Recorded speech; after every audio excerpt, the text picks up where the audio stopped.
জয় বঙ্গবন্ধু, জয় বাংলা, জয় শেখ হাসিনার জয়। আমি সবার কাছে প্রথমে ক্ষমা চেয়ে নিচ্ছি।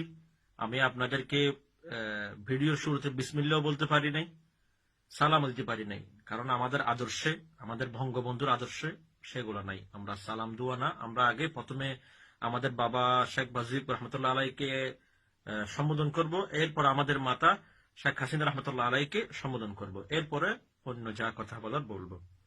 এখন আমার আমার প্রথম কথা হচ্ছে, আপনারা যারা দেশে লাফালাফি করছেন যে ছাত্রলীগ ওখানে এরকম করছে, ছাত্রলীগ ওখানে দর্শন করছে, ওই জায়গায় এটা করছে, কখনো না। ছাত্রলীগ কখনো দর্শন করতে পারে না, কারণ আমরা ওই আদর্শিত না। আমরা আমরা আদর্শিত আমাদের বাবা শেখ মুজিব রহমতুল্লাহ আদর্শিত, আমরা আমাদের মাতা শেখ হাসিনা রহমতুল্লাহ আলাইয়ের আদর্শিত। তা আমরা কখনো এসব কাজ করতে পারি না। কেন? আমি একটা কথা বলি, কেন আমরা পারি না এসব। কারণ আমাদের মা হচ্ছে একজন পরহেজগার মেয়ে, একজন নামাজি ব্যক্তি, একজন উনি ভোরবেলা 3টা-4টা বাজে উঠে আগে উনি যায় নামাজ খুঁজে নামাজ পড়ার জন্য, তাহাজ্জুদ নামাজ পড়ার জন্য। তাহলে নিশ্চয় উনি পরহেজগার মেয়ে। তো একজন পরহেজগার মেয়ের সন্তানাদি যারা আমরা ছাত্রলীগ করি, আমরা যারা কখনো দর্শন করতে পারে না। বিকজ আমাদের মা আমাদের কিন্তু সেটা শিক্ষা দেয় নাই। আমাদের মা শেখ হাসিনা রহমতুল্লাহ আলাইহি সেটা আমাদের শিক্ষা দেয় নাই। আমাদের শিক্ষা সেটা না।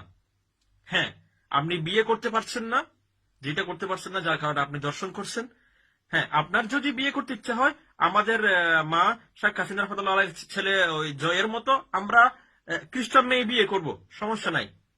কারণ আমরা ওনাদের আদর্শিত। তো আমি আমার একটাই অনুরোধ থাকবে, আমরা যারা ছাত্রলীগ করি, আওয়ামী লীগ করি, যুবলীগ করি, আমার একটা অনুরোধ থাকবে, ভাই আমরা যেন জয় ভাইয়ের মতো খ্রিস্টান মেয়ে বিয়ে করতে পারি। আমরা মুসলমান থেকে বিয়ে করব না, কারণ আমরা যদি মুসলমান থেকে বিয়ে করি, মুসলমান পরিবার থেকে, তাহলে সেক্ষেত্রে আমাদের আর যেটা আমরা আদর্শ ফলো করি সেটা আর পরিপূর্ণ হবে না। তো আমি আশা করব আমরা সবাই, যেহেতু আমাদের বাবা শেখ মুজিবুর রহমতুল্লাহ আলাইহি আদর্শিত, আমাদের মা শেখ হাসিনা রহমতুল্লাহ আদর্শিত, সেক্ষেত্রে আমরা জয় ভাইকে ফলো করব, ওনার আদর্শকে। উনি যেরকম মুসলমান হয়ে খ্রিস্টানকে বিয়ে করছে, আমি আশা করব আমরাও সবাই ওরকম ও ভাইয়ের মতো খ্রিস্টান মেয়ে বিয়ে করব বা হিন্দু মেয়ে বিয়ে করব। আমার আমার বক্তব্য এখানে শেষ। জয় বাংলা, জয় বঙ্গবন্ধু, জয় ছাত্রলীগ।